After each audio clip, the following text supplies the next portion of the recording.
we have no enemy. Each and everyone is our friend. And we are not after who you are, but we're after what you will offer. Our interest is, let's get it right this time around. Let's make the NYCN great again. So whoever has something to offer, please, our door. View of we're Nigeria. We have the largest number, the youth are the largest number.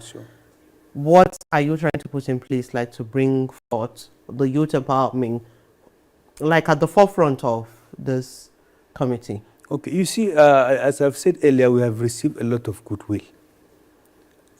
We went for a particular program last week, and we met with the DG's Medan, DG Tech, the director of Nigeria Youth Academy, and many other DS.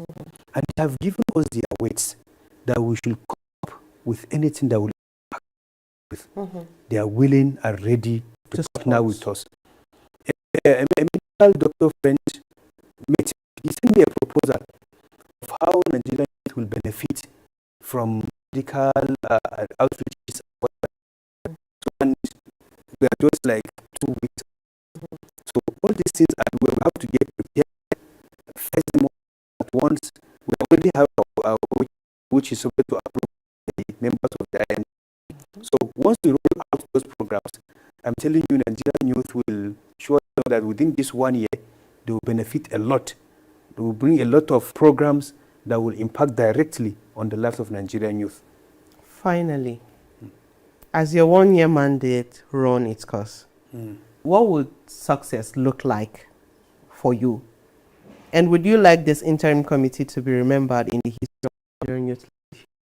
Definitely. People are saying 1 year. For us at the committee, we will try as much as we can not to even reach 1 year. So that by 6 months, 7 months, if we're able to carry out our assignments, before then, we'll go back to our normal engagements out there. And what is that normal engagement? All of us have our work, all members of the committee. Like me, I'm a private legal practitioner and also a law teacher. And some of the members are also classroom lecturers in various institutions. Others are we all have what we are doing. What you're doing, exactly. Yes. So our prayer is, let us carry out this mandate. We know it's not an easy task. It's not. It's not an easy task, but we seek the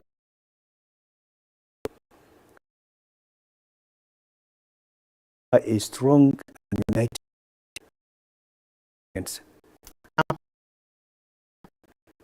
The factions will watch this. I would love you to pass a message for unity, peace, progress in the region. As I've said earlier, we have no enemies.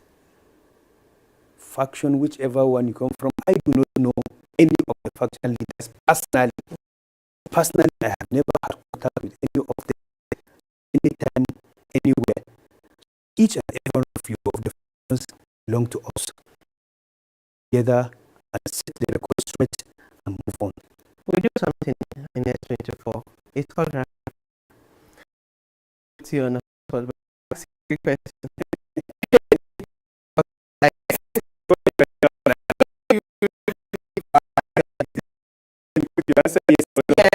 so here you will answer, you will pick one out of it. Okay. Politics or business? Politics. It covers everything. How does politics cover business? If we don't have nice policies made by politicians, then I see what you did here. You're using your law on me. Election or elections. Election or appointment? Election. Okay, I see what you did here. Thank you so much for watching Future Minds.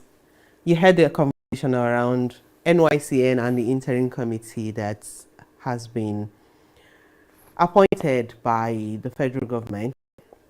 And one of the inventions to control controversy within the NYCN. We are youths. We are trying to see how we can position ourselves at the forefront of leadership in the country. But the way things are going in NYCN, I don't want to say I'm not seeing a brighter future for the youth. We just have to put it at the back of our mind, like we must bring in unity. We must understand that we need peace, and progress must be something we are looking forward to. That is one thing that will keep us going, and that is something that will make sure the youth are always remembered in governance. This is S24 TV. My name remains Samira Osman Adam. Thank you for watching.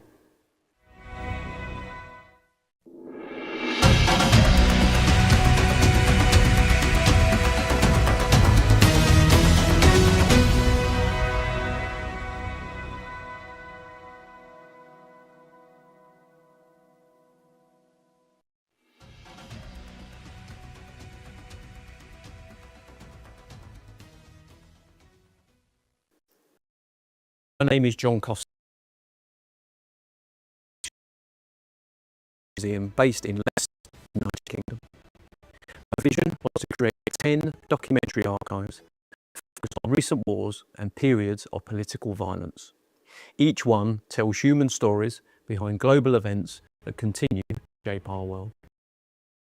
Education, offering material that helps people understand of those affected by conflict and how these experiences connect with political centre supports formal and informal education. All material is made available for use in workshops, academic courses and exhibitions. Through film, photography, audio recordings and media, we open conversations about complex history and their ongoing relevance. In this short explainer video, I'd like to introduce our latest archive, Palam, which means bridge in both Sinhalese and Tamil. Palam explores the civil war in Sri Lanka and its long aftermath, documenting personal stories of survival, loss, and the search for reconciliation. It begins by examining the historical and political roots of the conflict, including colonial legacies, post-independent tensions, and the rise of Tamil militancy. It then traces the course of the 26-year civil war, from the violence of Black July in 1983 to the war's final stages in 2009, through the voices of civilians who lived through it. The archive also addresses atrocity, accountability, and human rights, investigating the issue of missing persons and the long struggle for truth and justice. Finally, it considers the aftermath and reconstruction period, documenting the human cost of displacement, the challenges of rebuilding, and the ongoing impact on Sri Lankan society. Through these themes, Palam reflects on how individuals and communities continue to live with the memories of war, and how the act of remembering itself becomes part of it. By developing these archives, document conflict from a community, each archive is allowed to develop and remains open to further contributions and partnerships. So far, we've created 5 archives: Afghanistan, Iraq, Ukraine, Chechnya, and one here in Nigeria called Hadari, or Cloud, in partnership with S24. Also, by the end of the year, we'll be launching 4 additional archives: Pakistan, Cambodia, and Latin America. If you'd like to contribute or collaborate, please get in touch. Thank you for watching.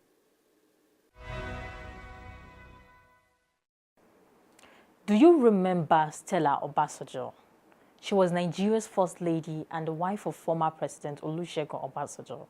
In 2005, she died in Spain after complications from cosmetic surgery at a private clinic in Marbella. A Spanish court later convicted a surgeon in connection with the case, citing medical negligence, a reminder that surgical outcomes depend heavily on professional standards, proper monitoring, and ethical medical practice. But this conversation is bigger than one person. Every year, millions of people around the world undergo cosmetic procedures such as liposuction, tummy tucks, Brazilian butt lift, and breast augmentations. Some individuals pursue these surgeries for legitimate health or reconstructive reasons after significant weight, childbirth, injury, or to correct medical conditions. However, a portion of cosmetic surgery today is driven by aesthetic and fashion. The desire to match trendy body types, popular influencers, and social media culture. In today's entertainment industry, cosmetic enhancement can feel less like a personal choice and more like an unspoken requirement. Many celebrities appear to go to extremes to achieve exaggerated curves, ultra slim waist, sculpted lines, or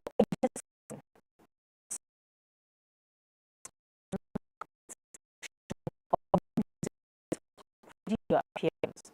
For some public figures, transformation becomes part of branding, a marketing strategy that fuels attention, engagement, and relevance. Dramatic before and after reviews often generate headlines, sponsorship, and social media buzz. The danger is that these highly curated images set unrealistic standards for everyday people.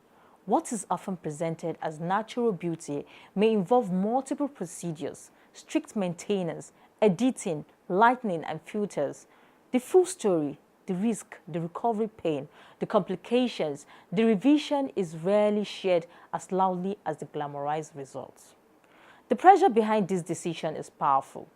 Beauty standards shift quickly, but the emotional drive to keep up remains constant. Social media amplifies surgical enhanced bodies without transparency about maintenance, medical supervision, or digital alteration. Beauty is diverse. Trends fade. Surgical complications can last a lifetime. Disability.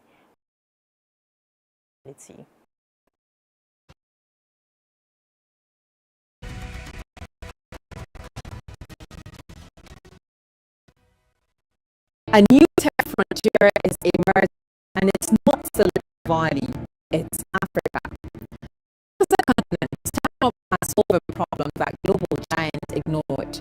In 2024 alone, African startups raised over $3.5 billion, defying global venture slowdowns. Venture capital funding grew by 14% last year, led by fintech, logistics, and clean energy innovators. In Nigeria, digital payments are transforming commerce. In Kenya, mobile money now serves over 90% of adults. In Rwanda, drones deliver blood to remote hospitals. It's a tech boom built on necessity, not luxury, but challenges remain. Only 43% of Africans have internet access, and unreliable power still stalls progress. Global investors are watching, but they are also cautious, calling for better regulations and infrastructure stability. Still, there's a quiet revolution on the continent, and it's not powered by oil or aid, but by imagination. The question is no longer whether Africa can innovate, it's whether the world is ready for Africa's innovation.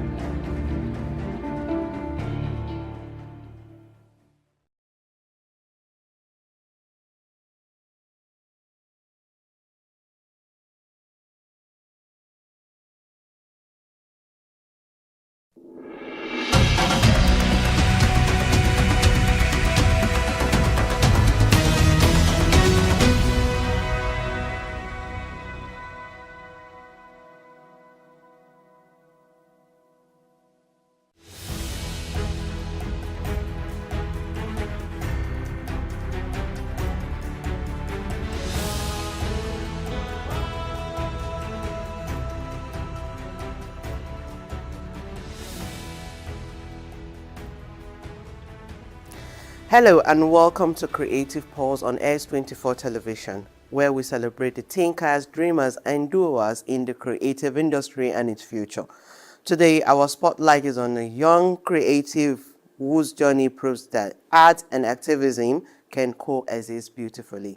We're having Ali Mamalawan, whose pen name is Ali Lawan, here in the studio today.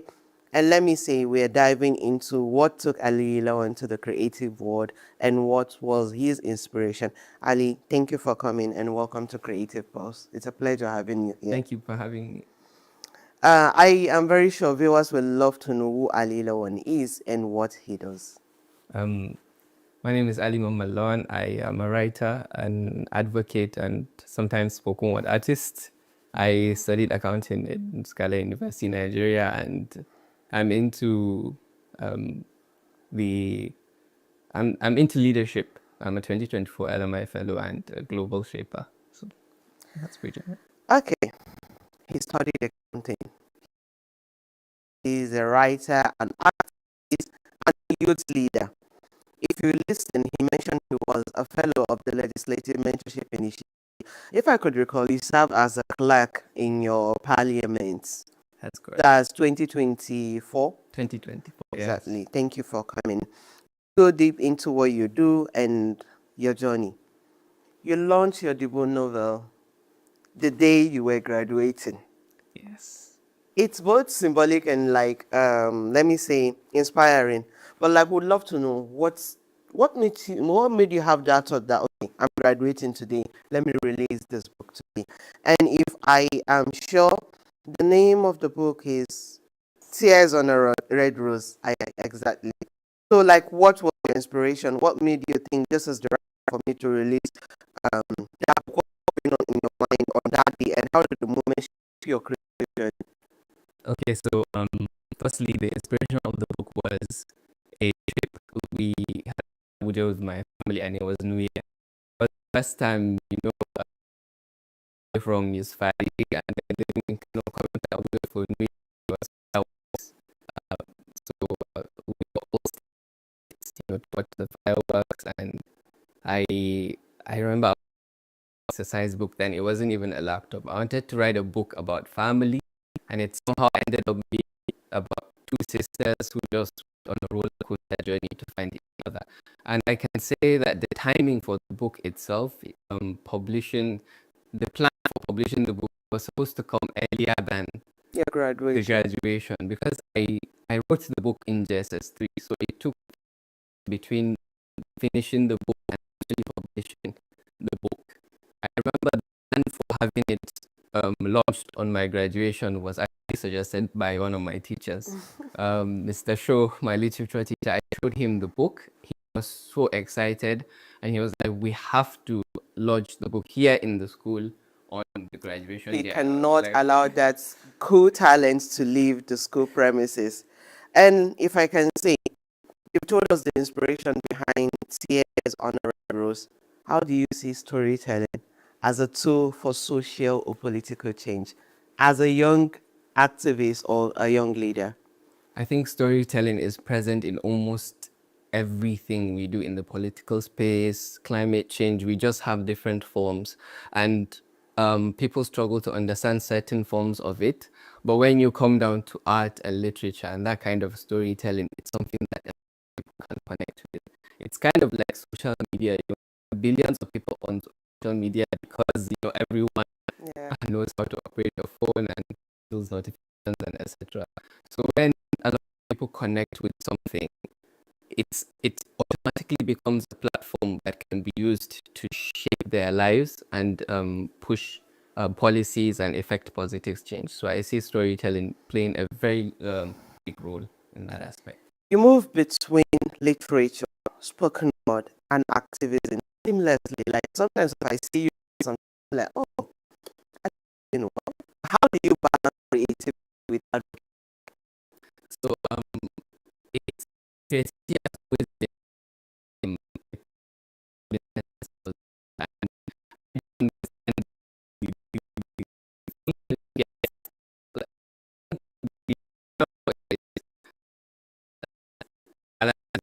so sometimes it all depends on time. Sometimes you're in the creative space, sometimes you're high on news and you're writing, sometimes advocacy calls you and you're at a boy child conference or you're at a global paper meeting. So I think you have to sometimes go with the flow, but try to always carry along the identities that shape you and the identities that you want to present to the society and the identities that matter to your goals. Let's go to your journey through leadership, please. You are a co-leader at Peace Nigeria. And sometimes, you know how leadership is. There is policy, there is policy engagement, there is leadership approach, and there is you as a creative. What is one thing that influence your background in this three cycle? The leadership focus, the policy engagement, and your creative life. So I think one thing that connects all these three is just the desire to help or make an impact, and that's present in all three. With creativity, you can do that with telling stories, with policies, with advocacy. It's all about the people. It's all about making a positive impact, and I think that's what we are trying to do in Pace Nigeria as well, especially with young people. So they are coming and they also want to back societies and create a positive impact. This is within a pivotal point in Nigeria where we really need um, people to give back instead of just taking. You know, we had independence recently, and I saw quotes like, "Okay, what has your country done for you?" The lead of Pace, yeah, my very good friend, he posted, "Okay, not what your country has done for you, what has contributed. I saw that exactly. yeah. I think that's what connects all these with the contribution. Every career there is challenges, and the challenge in creative industry, I think, is something that shows on people's. What was your challenge, and like how do you navigate through it?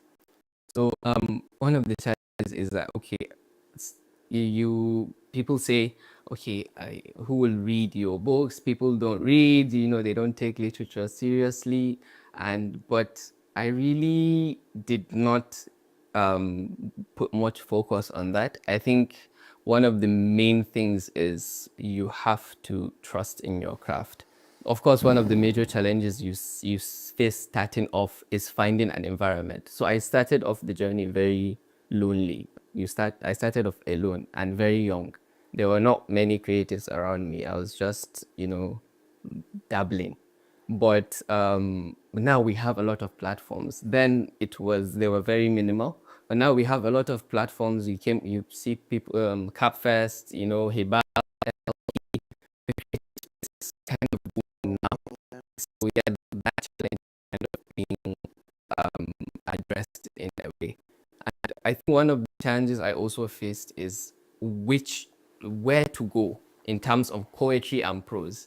So a lot of people know me as a poet, but actually I started prose first. I started prose very, very young. But now, because poetry has this spotlight and it's fast, you can write a poem in a minute, you can perform it in a few minutes, you're trending. But it takes you almost 6 years to write a book or a novel. I know someone might be asking, what's the difference between what's the difference between poetry and a prose? I don't think. Do you mind highlighting it? Sure. So when we say prose writing, we're talking about books, novels, that done with setting and everything. Poetry is a sort of compressed form of language that has brevity, has stanzas, so it can appear, it can be a few lines, or it's deep, it's the kind of words that really touches you. But prose, we're talking of stories. So I think the challenges is carrying along these two and identifying myself with them. Like, let me put it in a way, like identity crisis. Where do you want to be identified? Are you a prose writer or you're a poetry writer? Exactly. And I think here I want to ask you, as the creative industry is evolving, there are people you definitely have been looking up to right from childhood to date. I want you to mention three that you think, okay, these are the most influential people who have shaped my path as a writer.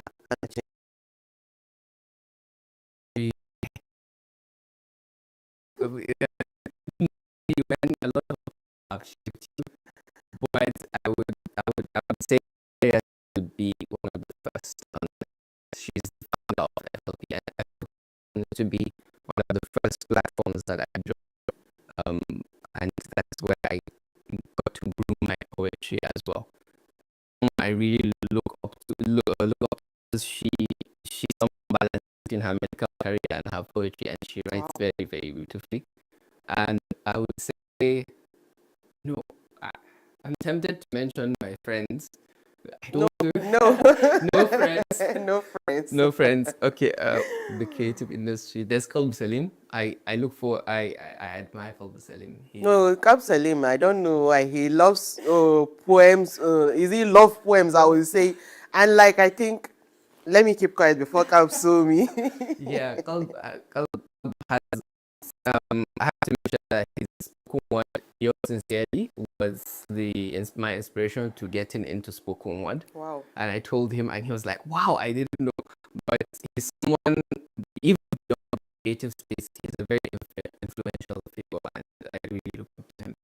And then it's really hard to mention. I'm just thinking about so many other people. Right now, I go with SNS as the third person. She's the curator of the last CapFest 2.0, the Kano International Poetry Festival. And Nesiba has been doing so much for the poetry space. And she also sells books. She's a medical lab official at AKTH. Is it a must for these creative people to be from a medical background or what? And I think one thing I would love to say is I was expecting you to mention one person, which everyone around you know who that person is. But since you did not mention, I will not be the one to say it. And you know what I'm talking about exactly. I can have it. She's she's a she, so that's why you have to give me more slots. No, I don't want to give you more slots. Okay, we are part of the northern Nigeria, and we know what it means to stand out in the north in every aspect of the creative industry. How do you think the north is evolving creatively? You mentioned some earlier, but I would love you to take it in depth. Like, what is the north doing differently to the creative industry? I think the north is bringing a lot of culture and a strength and creativity to the industry. We have a certain kind of flair in the north. I think we've seen that even from cultural carnivals at ABU, and there's just something very, very powerful about telling our own stories, especially when they have not been in the limelight before. So we are at a point in our literature where, okay, we need stories from the north. We need to tell our own stories. And, you know, when we talk about literature in Nigeria, the north has been kind of lagging. But the north is so rich. There's so much to tap into and so many stories to tell. Even with the recent book by Nana Sule, Not So Terrible People, how she really dabbled into the magical realism, aljanu, and so many. There's no shortage of stories to tell in the north. So I think we are beginning to realize that, and we are having so many people coming into the space with those fresh eyes and fresh muses and fresh ideas, and just that, you know, northern flair to add to it. So we're looking forward to goals. Recently, I don't know if you've seen it, you mentioning about saying the story of northern Nigeria differently. To be one of the social media influencers from Lagos, he came to the north, explored the north, and tell stories that we ourselves overlooked. And I think I can clearly understand with you when you say there is like a north flair and there are so many things we can tap into and stories we can tell. You have performed on stages. Yes. CAFest, and the ones I don't even know about. Whenever you are on stage, there is something about audience that I notice. Like they pay attention. Is it that you're passing a message to them, or I don't know, is there a sort of message in your poetry that you feel you are leaving young people with? Yeah, so whenever I'm on stage, one of my most mainest goals is to really connect with the audience. I feel like there's no point stepping onto the stage and stepping off without people perceiving what you're trying to say or taking away something, even if it's just a feeling, even if it's not a natural concrete message, or even if it's just a feeling, they have taken away something. So you have to give your audience something. And especially with poetry, where people usually say, okay, big words, complexity, poetry should be complex and why. But when it comes to the stage, it's really up to you, the artist, to break down and communicate with your audience. So I always want to create a poem, a piece. Whenever I'm crafting a piece, it's always about one question. Can the audience relate with this? If my answer is yes, then I think I'm good to go. That's very powerful. So you're using it to capture us, and I think here we've got you. There is something my boss do. She call it rapid fire. Okay. She will ask you to choose between so many things. So here in the creative space, I'll ask you to choose writing. Oh, sorry, not writing. I know you will choose writing definitely. Or Movies.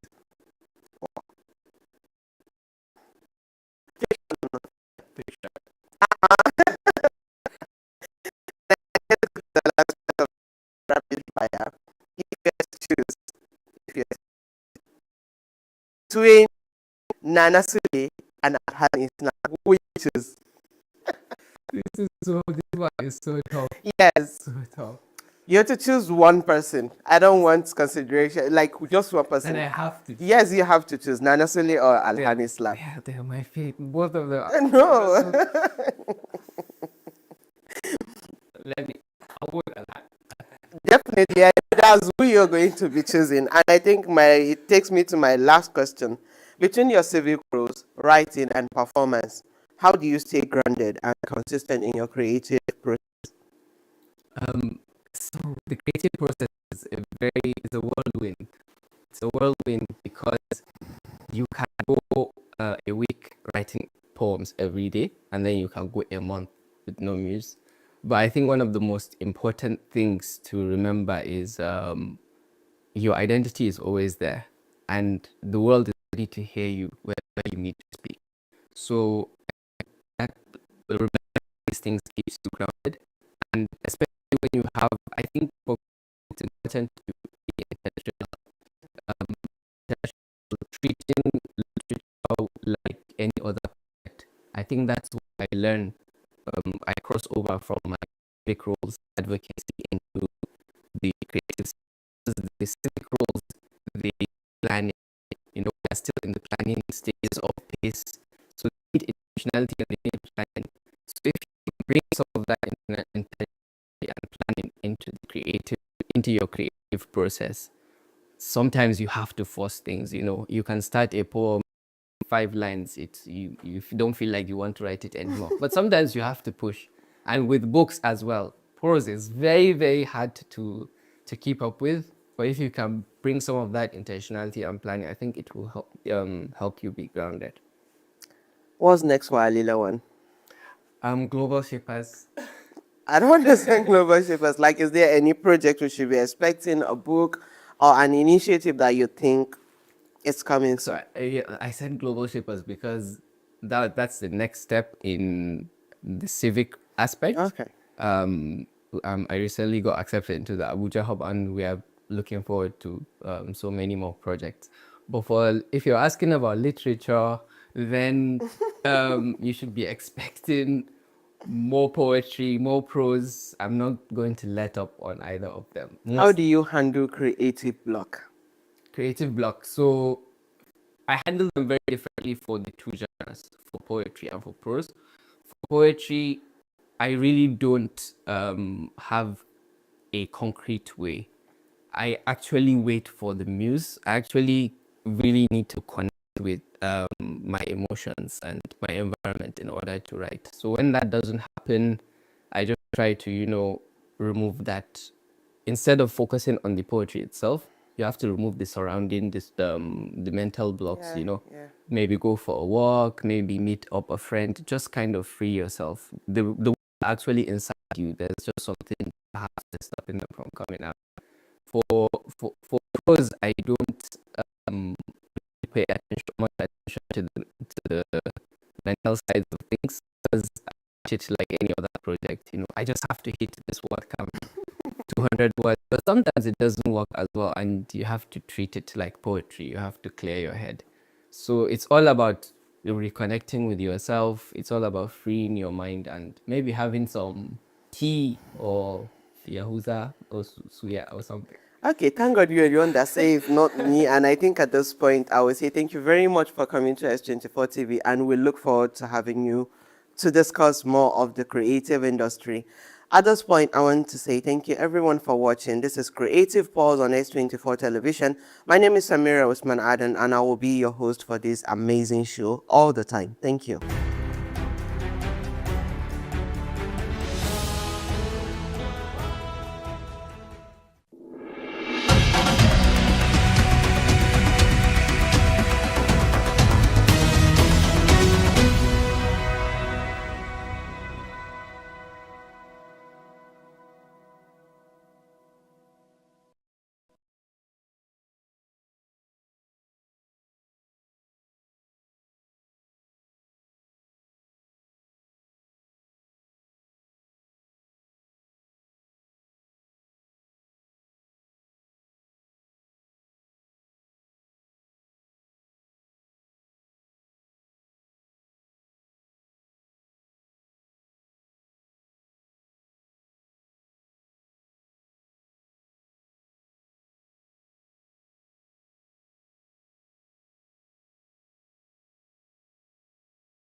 has fallen, a chapter closed. But the story of a legend echoes far beyond the final breath. Let's take a look at key lessons to learn